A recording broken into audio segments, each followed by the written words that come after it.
Once, in a peaceful village nestled amidst rolling hills and verdant meadows, there was a woman named Rayhane. The people of the village saw her as a beacon of modesty and grace. She was always impeccably dressed, her modest attire speaking volumes of her devotion.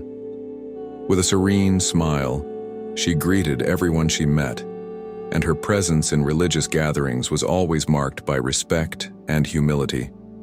The villagers admired her for her seemingly unwavering commitment to the teachings of Islam. Every morning, she was the first to arrive at the mosque, sitting in the front row for prayers, her eyes lowered in reverence as she listened to the imam's sermon. Her life was one that appeared perfect in the eyes of others. The villagers spoke highly of her, believing her to be an example of what it meant to live a righteous life. Yet beneath the outward appearance of piety, Rayhane's heart was a darker place. She was living a lie, a facade of righteousness built on the ashes of her hidden sins. While she wore the garments of modesty, Rayhane's heart was full of pride and arrogance. She lied to get ahead, deceiving those around her. She twisted the truth, manipulating people for her own gain. Behind closed doors, she mocked the teachings of the Quran, dismissing them as outdated and irrelevant to her life. She was cruel to those who were weaker than her and took advantage of their trust. She indulged in gossip and slander, spreading lies to damage others' reputations. Rayhane had convinced herself that as long as she maintained the illusion of a devout woman, no one, not even Allah, would see the true state of her soul. She went through the motions of religious observance but never truly believed. Her acts of devotion were hollow, merely a performance for the eyes of the world. The final hours. One fateful night, as the air grew colder and the winds carried an unsettling chill, Rayhane's health began to deteriorate. What started as a simple cough quickly progressed into a high fever, leaving her bedridden. Her family, alarmed by her sudden illness, rushed to her side, their faces filled with concern. Rayhane, however, felt something more than physical sickness. Her body was failing, but her soul was racked with an unexplainable dread. For the first time in years, she found herself thinking about the life she had lived, the lies, the betrayal, the arrogance. The more she reflected, the more the weight of her sins pressed down on her chest. She tried to push these thoughts away, but they gnawed at her. As she lay in bed, the room grew strangely cold, and the faint sound of whispers seemed to fill the air. Rayhane felt a deep, suffocating pressure. Her once calm and composed demeanor shattered as she gasped for breath, her heart racing with terror. She knew deep down that something beyond the physical realm was happening. She wanted to cry out for forgiveness, to ask for mercy, but her throat was dry, and her voice wouldn't come. Suddenly, the room seemed to darken and a strange energy filled the space. Rayhane's eyes widened as she saw shadowy figures at the foot of her bed, beings cloaked in darkness with eyes that glowed with an eerie light. These were the angels of death sent to take her soul. The very air around her seemed to crackle with an otherworldly energy.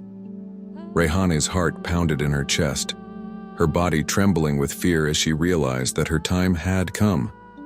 With one final trembling breath, Rayhane's soul left her body, and her spirit was carried away. To the burial. The next day, the villagers gathered to lay Rayhane's body to rest.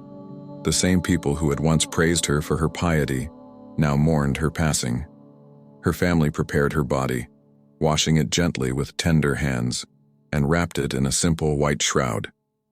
They prayed over her, and, as the procession made its way to the graveyard, a strange stillness fell over the village.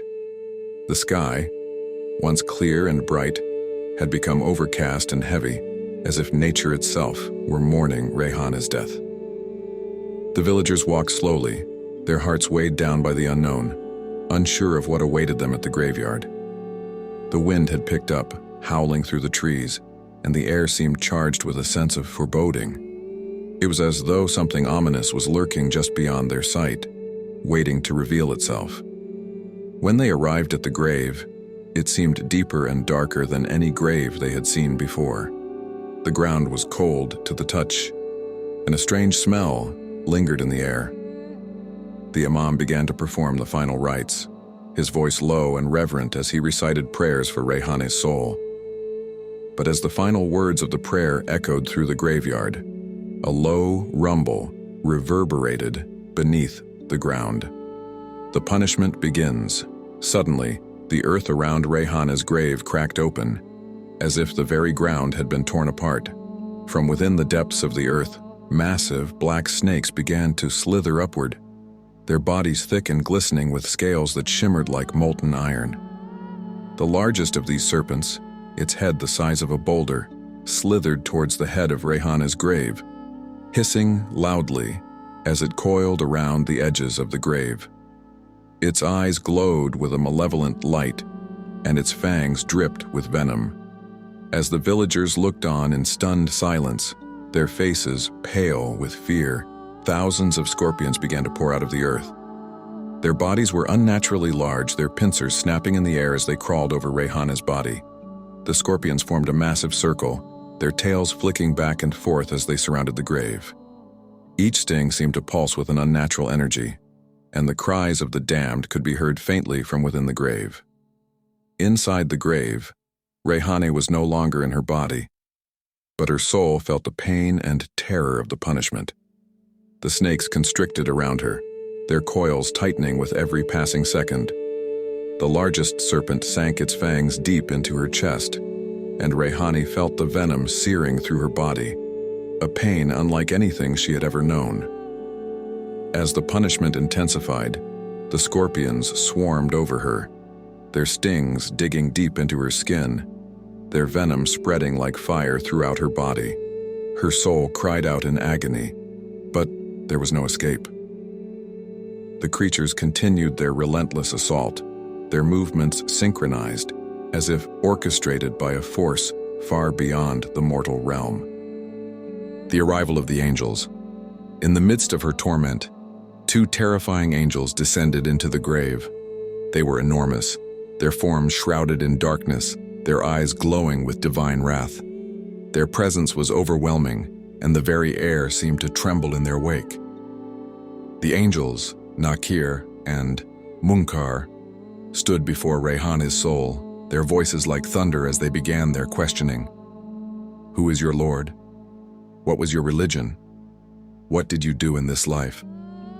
Rayhane's soul, racked with fear and regret, could not answer. Her thoughts were scattered, her mind clouded by the terror of her punishment. She struggled to find the words, but every time she tried to speak, the pain from the venomous snakes and scorpions intensified. With each unanswered question, the punishment grew worse. The snakes tightened their coils around her soul, their venom more potent than ever. The scorpions stung her relentlessly, their sharp tails lashing against her with brutal force. Rayhane's spirit was overwhelmed, her heart sinking deeper into despair with every moment that passed. The lesson for the living above ground. The villagers could do nothing but watch in horror as the punishment of the grave unfolded. The imam turned to them, his voice trembling, yet filled with conviction. Let this be a warning to all who see. No one can escape the consequences of their deeds, no matter how carefully they hide their sins. The grave is a reflection of the truth, and no lie, no betrayal, no act of arrogance will go unpunished. May this serve as a reminder to us all to repent while we still have time, for the grave is just the beginning of an eternity that we cannot escape. As the imam's words echoed through the graveyard, the villagers felt a chill run down their spines. Rayhane's story would be passed down for generations as a stark warning, a reminder that no one can deceive Allah. Her punishment was a lesson for everyone, a reminder to live with sincerity and humility, and to never take the mercy of Allah for granted. And so, Rayhane's fate became a symbol, a lesson to all who thought they could live without consequence. The grave may conceal our bodies, but it does not hide the truth.